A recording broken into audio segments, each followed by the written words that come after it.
বিগত কয়েকদিন ধরে চতুর্দিকে একটা কি যেন শুরু হয়ে গেল, চতুর্দিকে পরিবেশটা যেন কেমন নোংরা হয়ে গেল একটা। গত কদিন আগে কাশ্মীরে যে কেসটা হলো, গত কদিন আগে কাশ্মীরে যে কর্মটা হয়েছে, প্রতিবাদ করার ভাষা পাওয়া যাচ্ছে না। যে জঘন্য কর্ম ঘটিয়েছে, কথা ঠিক না ভুল? কিছু জঙ্গি আমার দেশের কিছু নিরীহ নাগরিক, আমার দেশের কিছু টুরিস্ট যারা কাশ্মীরে ঘুরতে গিয়েছিল, তাদের উপর যে নৃশংস বর্বরতা চালিয়েছে, প্রতিবাদের ভাষা পাওয়া যাচ্ছে না। এদের শাস্তি যতই দেন তাও কম হয়ে যাবে। যে জঙ্গিগুলি কাজ করেছে, ওদের যতই শাস্তি দেন তারপরও কম হয়ে যাবে। ঠিক বলছি না ভুল বলছি? কিন্তু ধর্ম টানছেন কেন? আপনি জানেন না জঙ্গিরা ধর্মের আশ্রয় জঙ্গিগিরি করে? হাফেজ জুনায়েদ, পেহেলু খান, আফরাজুল বলে, হাফেজ জুনায়েদ, পেহেলু খান, আফরাজুল এদের যারা হত্যা করেছিল তারা কিন্তু মুসলমান নয়, তারা কিন্তু ধর্মের কালার নিয়ে হত্যা করেছিল। কথা বলছেন না কেন? ধর্ম খুঁজবেন না? ধর্ম খুঁজবেন না? লজ্জা লাগে না আপনাদের? মানুষ হত্যা হচ্ছে, মানুষকে খুন করা হচ্ছে, ধর্মলে ঝগড়া করেন, আসামিকে শাস্তি দিবার আলোচনা হবে না? এত আপনারা অবদ্ধ হয়ে গেছেন। আমার দেশের 25-26 জন নাগরিককে নৃশংসভাবে হত্যা করা হলো। চোর ধরা, জঙ্গি ধরা বাদ দিয়ে এখন নিজেরা লেগেছে ধর্মের মধ্যে অশান্তি করতে। ঘৃণা লাগে আপনাদের, শরম লাগে আপনাদের। ছি ছি ছি। গত কয়েক মাস আগে হরিয়ানায় গোরক্ষণ নামে প্রায় 30 কিলোমিটার ছুটিয়ে নিয়ে গেছে গাড়িতে ধাওয়া করে করে। নাগালে যখন এলো না, এক গাড়ি থেকে আর এক গাড়িতে গোরক্ষণ নামে গুলি করে হত্যা করা হলো। খবর পাওয়া গেল ওর মধ্যে একটা ছেলে 19 বছর বয়স, 18 থেকে 19 বছর, নাম হলো আরিয়ান মিশ্রা। আরিয়ান মিশ্রা 19 বছর বয়স। এই জঙ্গিটাকে যখন পুলিশ অ্যারেস্ট করেছে, ছেলেটার মা বাবা জিজ্ঞাসা করে কেন মারলে? ওই জঙ্গিটা বলছে মুসলমান মনে করে মেরেছি। ধর্মের রং লাগিয়ে জঙ্গিগিরি তো বহুত দিন থেকে ভারতে শুরু হয়ে গেছে। কেন জানেন? এখন আমরা নিজেরা লেগেছি নিজেদের মধ্যে অশান্তি, ধর্মের রং লাগিয়ে অশান্তিতে মেতেছি। জঙ্গি গুণে ধর্মের আশ্রয় জঙ্গিগিরি করে যাচ্ছে। ঠিক না ভুল বলছে? জঙ্গি গলি, জঙ্গির কোনো ধর্ম হয় না। জঙ্গিরা ধর্মের আশ্রয় জঙ্গিগিরি করে, ধর্মের আশ্রয় নিয়ে জঙ্গিগিরি করে। গত 25শে এপ্রিল একটা খবর এসেছে, গোরক্ষণ নামে একটা মুসলমানকে, গোরক্ষণ নামে ভোরা হাবিবুল্লাহ, গোরক্ষণ নামে গুজরাটের গান্ধীনগর জেলার, গুজরাটের গান্ধীনগর জেলায় যাচ্ছিল, গোরক্ষণ নামে আগুন ধরিয়ে দেওয়া হয়েছে। দুজন ছিল, সৈয়দ মোহাম্মদ রফিক আর মোহাম্মদ ভোরা হাবিবুল্লাহ। এই মোহাম্মদ ভোরা হাবিবুল্লাহ আগুনে পুড়িয়ে তাকে হত্যা করা হয়েছে। ধর্মের নাম ওখানে খুঁজবেন না? ওই জঙ্গি কোন ধর্ম জানতে চাইবেন না? ওই জঙ্গি কোন ধর্মের আইডেন্টি করবেন না? লজ্জা লাগে না আপনাদের? জঙ্গি ধর্ম খুঁজছেন, জঙ্গিকে অ্যারেস্ট করে ওকে শাস্তি দান, মৃত্যুদণ্ড। কথা বলছেন না কেন? সেটা যে ধর্মের সাথে বিলং করুক না, না নোংরা লোকের ধর্ম পরিচয় লাগে না। নোংরা লোকের অন্যায়টা নোংরা লোকের শাস্তির জন্য যথেষ্ট। তার আবার কিসের ধর্ম? সে ধর্ম মানলে নোংরা করত? কথা বলছেন না কেন? সে ধর্ম মানলে নোংরা করত?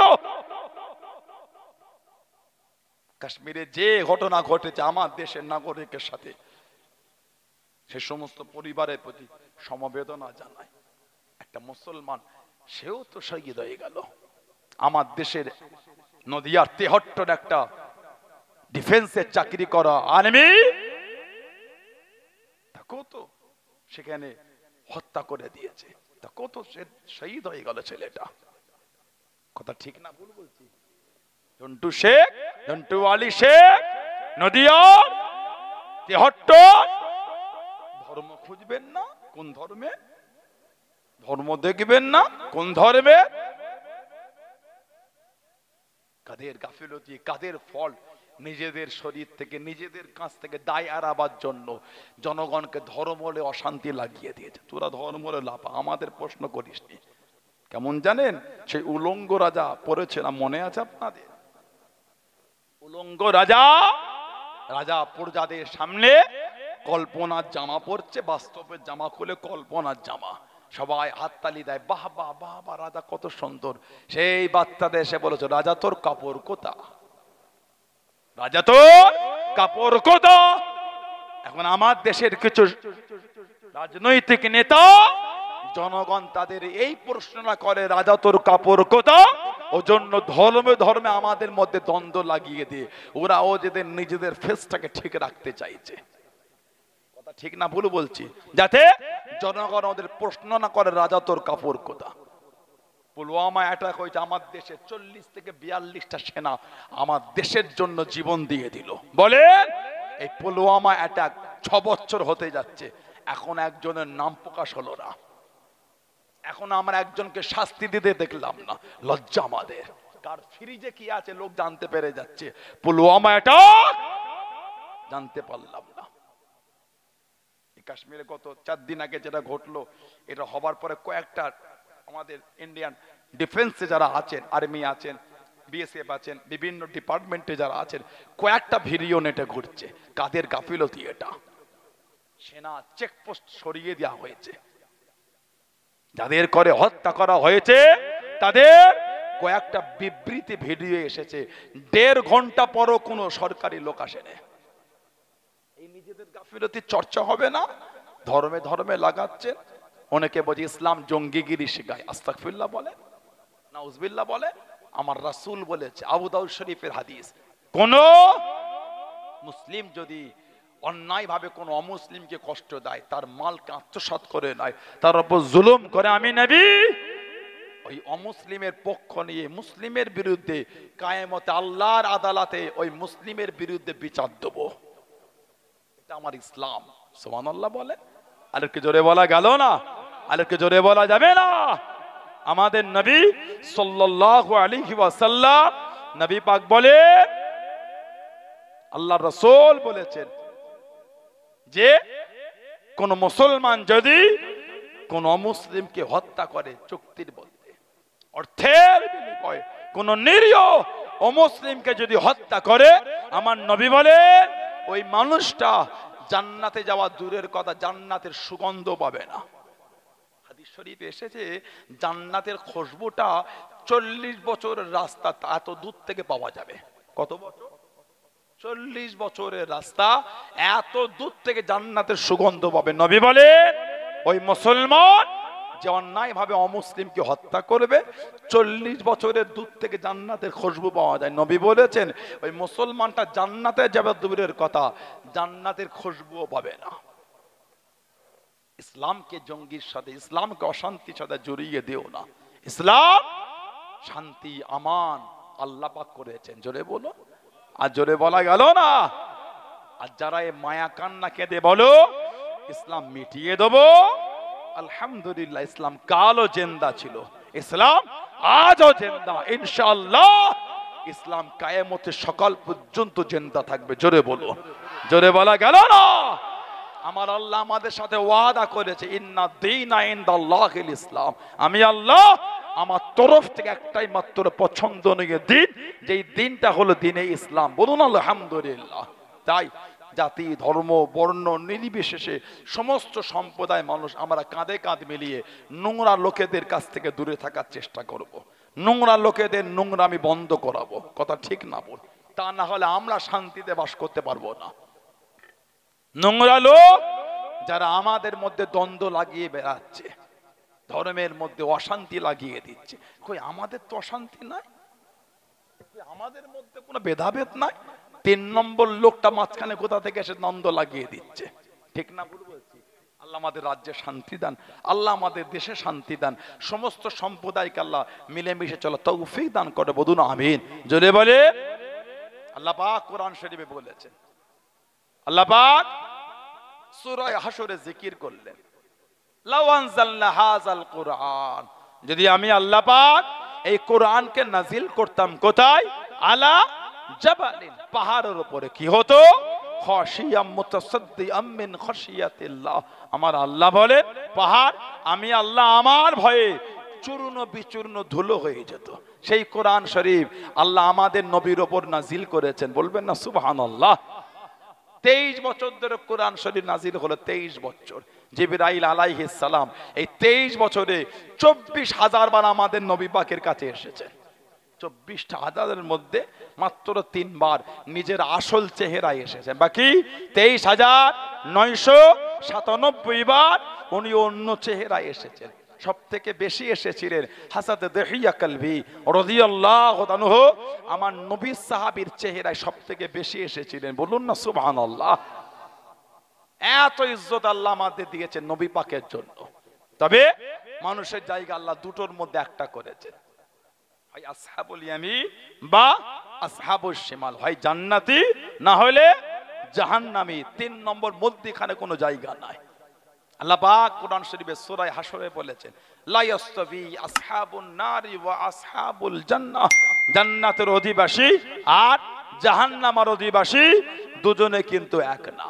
তারপরেই আল্লাহ বলেছেন আসহাবুল জান্নাতি হুমুল ফায়েজুন, জান্নাতের অধিবাসী তারাই হলেন সফল, তারাই হলেন কামিয়াবি। জোরে বলো। আল্লাহ আমাদের জান্নাতি হিসাবে কবুল করেন আর বলুন আমিন। বলেন আল্লাহুম্মা আমিন।